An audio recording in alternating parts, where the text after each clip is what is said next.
મિત્રો, ગયા લેક્ચરમાં આપણે પિરામિડ વિશે અભ્યાસ કરી ચૂક્યા છે, જેમાં સંખ્યાના પિરામિડ, જૈવભારના પિરામિડ અને ઉર્જાના પિરામિડનો આપણે વિસ્તૃત અભ્યાસ કર્યો હતો. ત્યાર પછી આગળ જોઈએ. ઉર્જા પ્રમાણ, જૈવભાર કે સંખ્યાઓની કોઈ પણ ગણતરીમાં પોષક સ્તરે રહેલા બધા સજીવોનો સમાવેશ કરવો જોઈએ. હવે ઉર્જાનું પ્રમાણ હોય, જૈવભારનું પ્રમાણ હોય કે સંખ્યાનું હોય, એની કોઈ પણ જે ગણતરી કરીએ એમાં પોષક સ્તરમાં બધા સજીવોનો સમાવેશ થાય છે. જો આપણે કોઈ પણ પોષક સ્તરે રહેલા ફક્ત થોડા જ વ્યક્તિગત સજીવોની ગણતરીમાં લઈએ તો આપણા દ્વારા કરવામાં આવેલ કોઈ પણ સામાન્યકરણ સાચું નથી. એટલે કે આપણે ઉર્જાના પિરામિડ, જૈવભારના પિરામિડ કે શક્તિના પિરામિડ, પોષક સ્તરના પિરામિડ જોઈ ગયા, તો એમાં જો અમુક જ પ્રકારમાં, અમુક જ પ્રમાણમાં સજીવોનો સમાવેશ કરવામાં આવે તો એ આપણી ગણતરીને માન્ય રાખવામાં આવતી નથી. ક્યારેક એક વ્યક્તિગત સજીવ એક જ સમયે એક સાથે એક કરતાં વધારે પોષક સ્તરોમાં પણ જોવા મળે છે.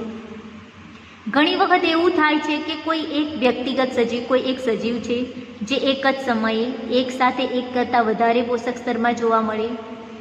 આપણે અવશ્ય ધ્યાનમાં રાખવું જોઈએ કે પોષક સ્તર એ એક ક્રિયાત્મક સ્તરનું પ્રતિનિધિત્વ કરે છે, નહીં કે આવી કોઈ જાતિનું. પોષક સ્તર કોઈ પણ જાતિનું પ્રતિનિધિત્વ કરતા નથી. આપણે જાતિ એક જ સમયે એક જ નિવસન તંત્રમાં એક કરતાં વધારે પોષક સ્તરે ઉપસ્થિત થઈ શકે છે. તો એનું આપણે હવે ઉદાહરણ જોઈએ. એક ચકલી જ્યારે બીજ, ફળ તથા વટાણા ખાય છે ત્યારે તે પ્રાથમિક ઉપભોક્તા છે, પરંતુ જ્યારે તે કીટકો અને કૃમિઓ ખાય છે ત્યારે તે દ્વિતીય ઉપભોક્તા છે. તો અહીં થઈ ગયું કે એક જ સજીવ એક સમયે એક કરતાં વધારે પોષક સ્તરમાં સમાવેશ થાય.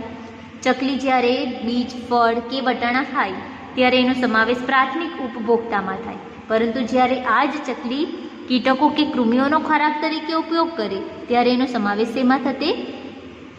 દ્વિતીય ઉપભોક્તામાં.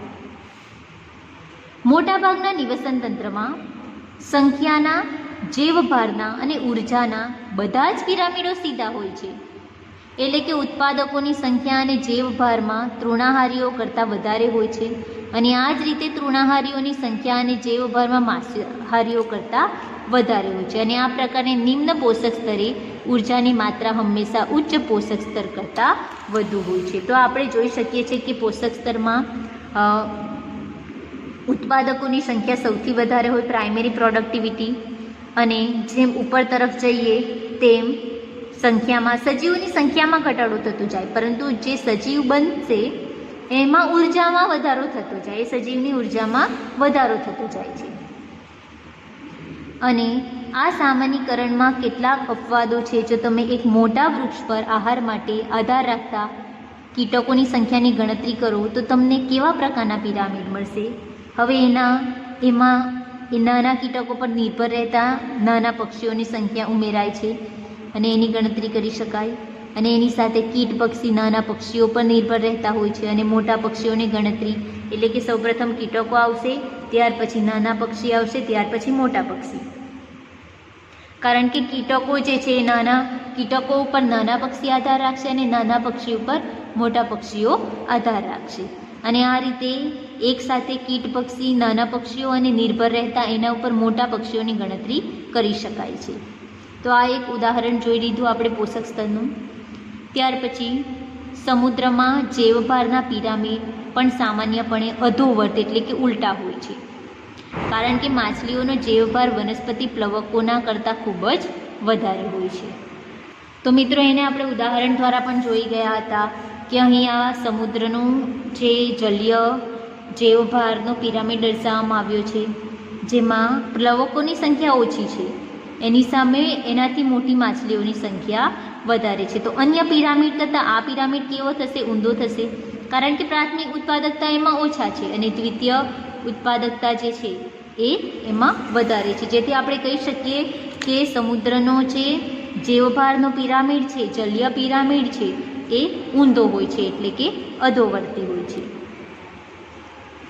હવે ઉર્જાના પિરામિડ હંમેશા ઉધ્વવર્તી એટલે કે સીધા જ હોય છે, ક્યારેક ઉલટા શક્ય નથી. મિત્રો ખાસ યાદ રાખજો કે ઉર્જાના પિરામિડ હંમેશા સીધા હોય છે, ક્યારેક ઉલટા શક્ય નથી, જ્યારે સમુદ્રના પિરામિડ હંમેશા ઉલટા હોય છે. કારણ કે જ્યારે એક ચોક્કસ પોષક સ્તરેથી બીજા પોષક સ્તરે ઉર્જા પ્રવાહિત થાય છે ત્યારે દરેક તબક્કે કેટલીક ઉર્જા ઉષ્મા સ્વરૂપે ગુમાવાય છે. તો મિત્રો આપણે આગળની થિયરીમાં પણ જોઈ ગયા, જ્યારે કોઈ એક પોષક સ્તરથી બીજા પોષક સ્તર તરફ વહન પામે છે ત્યારે ઉર્જા ચોક્કસ પ્રમાણમાં ગુમાવાય છે. ઉર્જા પિરામિડના દરેક સ્તંભ આપેલ સમયમાં કે વાર્ષિક પ્રતિ એકમ વિસ્તારમાં દરેક પોષક સ્તરે હાજર રહેલી ઉર્જાની માત્રાનું સૂચન કરે છે. તો આપણે પિરામિડમાં જોઈ શકીએ છીએ, ઉર્જા પિરામિડમાં, કે દરેક જે પોષક સ્તર જે છે એમાં ઉર્જાના પિરામિડના દરેક સ્તંભમાં આપેલ સમયમાં કે વાર્ષિક પ્રતિ એકમમાં પ્રતિ વિસ્તારના દરેક પોષક સ્તરે ઉર્જાની માત્રાનું સૂચન કરે છે. જેમાં આપણે જોઈ શકીએ છીએ કે પ્રાથમિક ઉત્પાદકતામાં 10,000. આથી પરિસ્થિતિકીય પિરામિડોની કેટલીક સીમા મર્યાદા છે. જેમ કે પિરામિડમાં એવી પણ જાતિઓનો સમાવેશ થાય છે કે જેઓ એક કે બે કરતાં વધારે પોષક સ્તરો સાથે સંબંધિત હોય છે અને એમને ગણતરીમાં લેવામાં આવતા નથી. હવે આપણે પિરામિડ જોઈએ તો એમાં દરેક સ્તરમાં કોઈ ચોક્કસ પ્રકારના સજીવોનો સમાવેશ થાય, પરંતુ કેટલાક પિરામિડ એવા હોય છે કે જેમાં એક કરતાં વધારે જાતિ એટલે કે પોષક સ્તરો સાથે સંબંધિત હોય છે. એક પોષક સ્તરમાં એક કરતાં વધારે જાતિનો સમાવેશ થાય ત્યારે આ જે જાતિ જે છે, વધારાની જાતિ છે, એને ગણવામાં આવતી નથી. તેનાથી એક સરળ આહાર શૃંખલા રચાય છે અને એનું પ્રકૃતિમાં કદી પણ અસ્તિત્વ નથી હોતું. તેમાં આહાર જાળનો સમાવેશ થતો નથી. એટલે કે જો એક જ જાતિને આપણે સમાવેશ કરીએ, ધારો કે તૃણ પોષક સ્તર છે, તૃણ એટલે કે ઘાસ, તો ઘાસ ખાનાર તૃણાહારી પ્રાણીઓ અથવા તો કીટકો જોઈએ આપણે તો તીતીઘોડાને ખાનાર નાના પક્ષીઓ, નાના પક્ષીને ખાનાર, એના ઉપરથી પોષક સ્તરનો સમાવેશ થાય છે. તો એના આમ એક સરળ પોષક સ્તરનો સમાવેશ થાય છે જેમાં આહાર જાળનો સમાવેશ થતો નથી. અને તેથી પણ વધારે મૃતોપજીવીઓ નિવસન તંત્રમાં મહત્વની ભૂમિકા ભજવે છે. છતાં પણ પરિસ્થિતિકીય પિરામિડોમાં તેમને કોઈ સ્થાન આપવામાં આવે નથી કે મૃતોપજીવીઓ જે છે, સૂક્ષ્મજીવો જે મૃત ઘટકોનું વિઘટન કરે છે, એમનો પણ નિવસન તંત્રમાં સમાવેશ થાય. કારણ કે જો સૂક્ષ્મજીવો ન હોય તો આગળની પ્રક્રિયા એટલે કે કાર્બનિક ઘટકોમાં રૂપાંતરણ થવાનું નથી, અને જો રૂપાંતરણ નહીં થાય તો આગળનું પોષક સ્તર પણ ચાલવાનું નથી. તો છતાં પણ એમને આ પરિસ્થિતિકીય પિરામિડમાં સમાવેશ કરવામાં આવ્યો નથી. તો આ રીતે મિત્રો પિરામિડ જે છે એને આપણે ઉદાહરણ દ્વારા જોઈ ગયા. હવે આગળની જે થિયરી જે છે એ છે પરિસ્થિતિકીય અનુક્રમણ, જેને કહેવાશે ઇકોલોજીકલ સક્સેશન. હવે પ્રકરણ 13માં વસ્તી તથા સમાજની લાક્ષણિકતા અને પર્યાવરણ પ્રત્યેની તેની પ્રતિક્રિયા તેમજ આવી પ્રતિક્રિયાઓ કેવા પ્રકારે એક વ્યક્તિગત પ્રતિક્રિયાથી જુદી પડે છે એનો અભ્યાસ આપણે કર્યો જ છે. તો આવી જ રીતે આપણે પર્યાવરણ પ્રત્યેની જૈવ સમાજની પ્રતિક્રિયામાં અન્ય પાસાઓને જોઈએ. તો બધા સમાજની મહત્વપૂર્ણ લાક્ષણિકતા એ છે કે પર્યાવરણની બદલાતી પરિસ્થિતિઓની સાથે તેના બંધારણ અને રચનામાં પણ સતત પરિવર્તન થતું રહે છે. મિત્રો કે સમાજની લાક્ષણિકતા શું છે? તો પર્યાવરણની જે પરિસ્થિતિ બદલાય તો આ પર્યાવરણની પરિસ્થિતિ સાથે એનું બંધારણ એટલે કે કમ્પોઝિશન અને એની રચનામાં પણ ફેરફાર થાય, અને આ પરિવર્તન શ્રેણીબંધ અને ક્રમબંધ તથા ભૌતિક પર્યાવરણમાં થતા ફેરફારને સમાંતર છે. આ જે પર્યાવરણમાં ફેરફાર થાય એ એક શ્રેણીબદ્ધ થાય એટલે સ્ટેપ વાઇઝ એક પછી એક આ રીતે થાય છે. આથી આ પ્રકારનો ફેરફાર છેવટે એક નવા સમાજનું નિર્માણ કરે છે જે પર્યાવરણ સાથેના સંતુલનની નજીક હોય છે, અને એને શું કહેવાશે? ચરમ સમાજ અથવા તો ક્લાઇમેટ કોમ્યુનિટી કહેવામાં આવે છે. મિત્રો હવે ઉદાહરણ દ્વારા જોઈએ. કોઈ એક વિસ્તાર છે જ્યાં કોઈ એક જાતિ વિકસેલી છે વનસ્પતિની. હવે ધીમે ધીમે વનસ્પતિની જાતિમાં ફેરફાર થતા જ જાય છે અને કોઈ એક પરિસ્થિતિ એવી સર્જાય છે કે ત્યાં નાની વનસ્પતિની જગ્યાએ મોટા વૃક્ષોથી જંગલ બની જાય છે અને જંગલ પછી કોઈ નવું સ્ટેપ આવતું નથી, જંગલમાં ત્યાં સ્ટોપ થઈ જાય છે. તો એ એની જંગલની ચરમ સમાજ કહેવાય, ક્લાઇમેટ કોમ્યુનિટી કહેવાય. તો આપેલ ક્ષેત્રમાં જાતીય બંધારણમાં થતા ક્રમશઃ અને ધારી શકાય તેવા ફેરફારને પરિસ્થિતિકીય અનુક્રમણ કહેવાય, એટલે કે ઇકોલોજીકલ સક્સેશન. મિત્ર ખાસ યાદ રાખજો કે પરિસ્થિતિકીય અનુક્રમણ કોને કહેવાશે? તો આપેલ ક્ષેત્રમાં જાતિના બંધારણમાં થતા ક્રમશઃ અને ધારી શકાય તેવા ફેરફાર, એટલે કોઈ એક વિસ્તાર છે, ત્યાં ચોક્કસ પ્રકારની જાતિ આવેલી છે, તો આ જાતિના જે બંધારણમાં ફેરફાર થાય અને એ ધારી શકાય એવા ફેરફાર હોય, તો આ પ્રકારના જે ફેરફાર ઉદ્ભવે એને શું કહેવાશે? પરિસ્થિતિકીય અનુક્રમણ.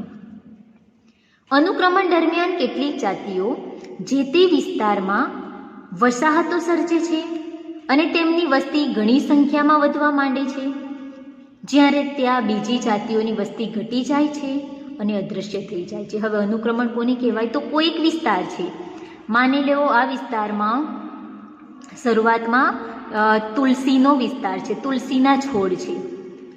ધીમે ધીમે એમાં ફેરફાર થતા જ જાય છે અને તુલસીની જાતિ જે છે ખતમ થઈ જાય છે અને ત્યાં અન્ય જાતિ, ધારો કે ગુલાબની જાતિ આવી જાય છે. તો આ પ્રકારે વિસ્તારમાં કોઈ એક જાતિ જે છે એ ધીમે ધીમે ફેરફાર થઈને દૂર થઈ જાય છે અને આ વિસ્તારમાં નવી જાતિનો પ્રવેશ થાય છે. જેવી રીતે આપણે જોયું કે ગુલાબની જાતિનો સમાવેશ થાય છે. તો આ પ્રકારની જે ઘટના જે છે એને શું કહેવાશે? અનુક્રમણ કહેવાશે, કે જ્યાં બીજી જાતિઓની વસ્તી ઘટી જાય છે અને અદૃશ્ય થઈ જાય છે અને નવી જાતિની સંખ્યા વધવા માંડે છે.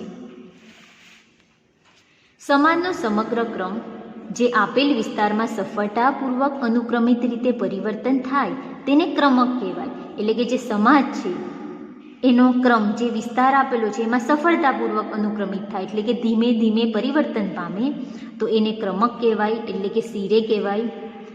વ્યક્તિગત પરિવર્તનશીલ સમુદાયોને ક્રમકી અવસ્થાઓ કે ક્રમકી સમાજ કહેવામાં આવે છે. અનુક્રમિત ક્રમકી અવસ્થાઓમાં સજીવોની જાતિઓની ભિન્નતામાં જાતિઓ અને સજીવોની સંખ્યામાં વધારો અને એની સાથે કુલ જૈવભારમાં વધારો થવા જેવા પરિવર્તનો થાય છે. હવે જોઈએ તો વિશ્વમાં પ્રવર્તમાન સમાજો ધરતી પર જીવનની શરૂઆત થઈ ત્યારથી લાખો વર્ષોના અનુક્રમકના પરિણામ સ્વરૂપે રચાયા છે. એટલે કે જ્યારથી પૃથ્વીનું નિર્માણ થયું ત્યારે એ સમયે કોઈ અલગ જાતિ હતી, ધીમે ધીમે અનુક્રમિત થતી ગઈ અને જૂની જાતિ અદૃશ્ય થઈ ગઈ અને એની જગ્યાએ નવી જાતિ સ્થાન પામી. જેવી રીતે આપણે કહી શકીએ કે એકાંગી, દ્વિઅંગી, ત્રિઅંગી વનસ્પતિ. તો એવું માની શકીએ કે શરૂઆતમાં એકાંગી વનસ્પતિ હતી, ત્યાર પછી ત્યાં દ્વિઅંગી આવી ગઈ, ત્યાર પછી ત્રિઅંગી આવી ગઈ, એટલે આગળની જે છે એકાંગી અને દ્વિઅંગી ખતમ થઈ ગઈ, અદૃશ્ય થઈ ગઈ. હવે ત્રિઅંગીએ પ્રભુત્વ જમાવી દીધું. ત્યાર પછી ધીમે ધીમે અનાવૃત બીજધારી આવી ગઈ અને ત્યાર પછી આવૃત બીજધારી, એટલે આ ત્રિઅંગી પણ અદૃશ્ય થવા માંડી. તો આ રીતે જે ઘટના થાય છે એને અનુક્રમણ કહેવાય છે. વાસ્તવિક રીતે અનુક્રમણ અને ઉત્ક્રાંતિ એ જે તે સમયે સમાંતર પ્રક્રિયાઓ હતી. અનુક્રમણ અને ઉત્ક્રાંતિ જે છે એને આપણે સમાંતર પ્રક્રિયાઓ એમ કહી શકાય છે. અને આથી અનુક્રમણ એક એવી પ્રક્રિયા છે કે જે જગ્યાએ તે શરૂ થાય છે ત્યાં કોઈ સજીવો હોતા નથી, અથવા તો કોઈ એવો વિસ્તાર જ્યાં ક્યારેક પણ કોઈ સજીવોનું અસ્તિત્વ ન રહ્યું હોય. ધારો કે આપણે એક વિસ્તાર લઈ લઈએ જ્યાં કોઈ પણ સજીવ નથી, વનસ્પતિ નથી, પ્રાણી નથી, સૂક્ષ્મજીવ નથી, કોઈ સજીવતા ન હોય. ઉદાહરણ લઈએ તો ખુલ્લા ખડક કે કોઈ એવા વિસ્તારો કે જ્યાં પહેલાં ક્યારેક સજીવો અસ્તિત્વ હતા પણ કોઈ પ્રકારે તેઓ બધા નાશ પામ્યા હોય. પહેલાંને પ્રાથમિક અનુક્રમણ કહેવાય છે, જ્યારે બીજાને દ્વિતીયક અનુક્રમણ કહેવામાં આવે છે. ધારો કે આપણે કોઈ વિસ્તાર લઈ લઈએ, ત્યાં શરૂઆતમાં કોઈ સજીવો હતા. ધારો કે આપણે લઈ લઈએ જાસૂદની જાતિ હતી, પરંતુ કોઈ એવી પરિસ્થિતિ સર્જાઈ, ભૌગોલિક ફેરફાર અથવા તો કોઈ પણ એવા ફેરફાર સર્જાયા જેના કારણે જાસૂદની બધી જાતિ ખતમ થઈ ગઈ. એટલે આ જે વિસ્તાર છે સંપૂર્ણ ક્લિયર થઈ ગયો, ચોખ્ખો થઈ ગયો. હવે આ વિસ્તારમાં કોઈ પણ સજીવ નથી અને માની લેવો કે 5 વર્ષ પછી ત્યાં એક નવી જાતિ ઉદ્ભવે, જેમાં આપણે ઉદાહરણ તરીકે લઈ લઈએ તો બારમાસીની જાતિ આવી ગઈ. તો પ્રથમ જે જાસૂદની જાતિ હતી એને આપણે પ્રાથમિક અનુક્રમણ કહીએ અને ત્યાર પછી જે નવી આપણે બારમાસીની જાતિ જોઈ જે ઉદ્ભવે છે એને આપણે દ્વિતીયક અનુક્રમણ તરીકે ઓળખી શકીએ. પ્રાથમિક અનુક્રમણ જ્યાં થાય છે તેવા વિસ્તારોના ઉદાહરણ આપણે લઈએ તો નવો ઠંડો પડેલો લાવા, ખુલ્લા ખડક, નવસર્જિત તળાવ કે જળાશય. મિત્રો એમસીક્યુઝ માટે મોસ્ટ ઇમ્પોર્ટન્ટ છે આ. પ્રાથમિક અનુક્રમણ મોટા ભાગે ક્યાં જોવા મળે તો નવો ઠંડો પડેલો લાવા. હવે આપણને ખબર છે તો મિત્રો આપણે ઉદાહરણ લઈ લઈએ. ધારો કે કોઈ એક વિસ્તાર છે જ્યાં લાવા ઉદ્ભવે છે, જ્વાળામુખી ઉદ્ભવે છે અને જ્વાળામુખીમાંથી કેટલાક ઘટકોનો સ્ત્રાવ થાય છે અને આજુબાજુના વિસ્તારમાં આ લાવા ફેલાઈ જાય છે. હવે લાવા ફેલાઈ જાય છે જેના કારણે ત્યાં રહેલી બધી જાતિ ખતમ થઈ જાય છે, કારણ કે એનું જે તાપમાન છે એ ખૂબ જ ઊંચું હોય છે. એના કારણે ત્યાં રહેલા બધા જ જીવો, બધા સૂક્ષ્મજીવો, વનસ્પતિઓ, પ્રાણીઓ જે છે એ મૃત્યુ પામે, નષ્ટ થઈ જાય છે. હવે ધીમે ધીમે આ લાવા જે છે ઠંડો થાય છે.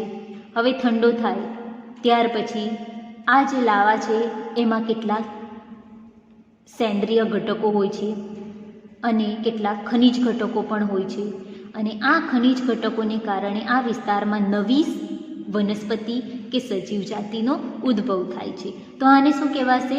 પ્રાથમિક અનુક્રમણ. આ ઘટનાને શું કહેવાશે? પ્રાથમિક અનુક્રમણ, કે જ્યાં શરૂઆતમાં વનસ્પતિ હતી પરંતુ એ સજીવ નષ્ટ પામી ગયા અને ઘણા વર્ષો પછી એ ઠંડો થાય છે અને ઠંડો પડ્યા પછી એમાં રહેલા ખનિજ ઘટકોને કારણે ત્યાં નવી જાતિઓનું ઉત્ક્રમણ થાય છે. ત્યાર પછી બીજું ઉદાહરણ આપણે લઈ લઈએ તો નવસર્જિત તળાવ કે જળાશય. હવે તળાવ કે જળાશય પણ ધારો કે નવા તળાવ કે જળાશય બનાવવામાં આવેલા હોય તો શરૂઆતમાં ત્યાં જાતિ હોય એ ખતમ થઈ જાય, કારણ કે એને ખોદવામાં આવી દીધા છે એટલે આ જાતિ ખતમ થઈ ગઈ. પરંતુ ધીમે ધીમે ત્યાં અન્ય જાતિઓ પ્રવેશે છે. તો આ પ્રકારે પ્રાથમિક અનુક્રમણ થાય છે. નવા જૈવિક સમાજના સ્થાપનની પ્રક્રિયા ઘણી ધીમી હોય છે. આજે આપણે ઉદાહરણ જોયા કે નવો ઠંડો પડેલો લાવા, ખુલ્લા ખડક, નવસર્જિત તળાવ કે જળાશય. તો આ વિસ્તારમાં જ્યારે સૌપ્રથમવાર જૈવિક સમાજ બનશે, વનસ્પતિનો ઉદ્ભવ થાય કે અન્ય સજીવોનો વિકાસ થાય તો એ ઘણો ધીમો થાય અને આ પ્રક્રિયા કેવી થશે? ખૂબ જ ધીમી થશે. વિવિધ સજીવોના જૈવિક સમાજની સંસ્થાપના થાય છે તે પહેલાં ત્યાં ભૂમિ હોવી આવશ્યક છે. મહાન અંશે આબોહવા પર આધારિત ખુલ્લા ખડક પર ફળદ્રુપ જમીનના નિર્માણની પ્રાકૃતિક પ્રક્રિયાઓમાં સદીઓથી હજારો વર્ષો લાગે છે. એટલે કે આ પ્રાથમિક અનુક્રમણ થવા માટે જૈવિક સમાજની સંસ્થાપન થાય તે પહેલાં ત્યાં ભૂમિ હોવી આવશ્યક છે, એટલે કે જમીનના ઘટકો હોવા આવશ્યક છે અને આબોહવા પણ મહંદસે આધારિત છે એના ઉપર. આ ઉપરાંત ખુલ્લા ખડકની વાત કરીએ તો એની ફળદ્રુપ જમીનનું નિર્માણ પ્રાકૃતિક પ્રક્રિયાઓમાં સદીઓથી હજારો વર્ષો લાગે છે. તો આ રીતે મિત્રો પરિસ્થિતિકીય અનુક્રમણમાં પ્રાથમિક અનુક્રમણની ઘટના જોઈ શકાય છે. ત્યાર પછી દ્વિતીય અનુક્રમણ વિશે આપણે નેક્સ્ટ લેક્ચરમાં જોઈશું.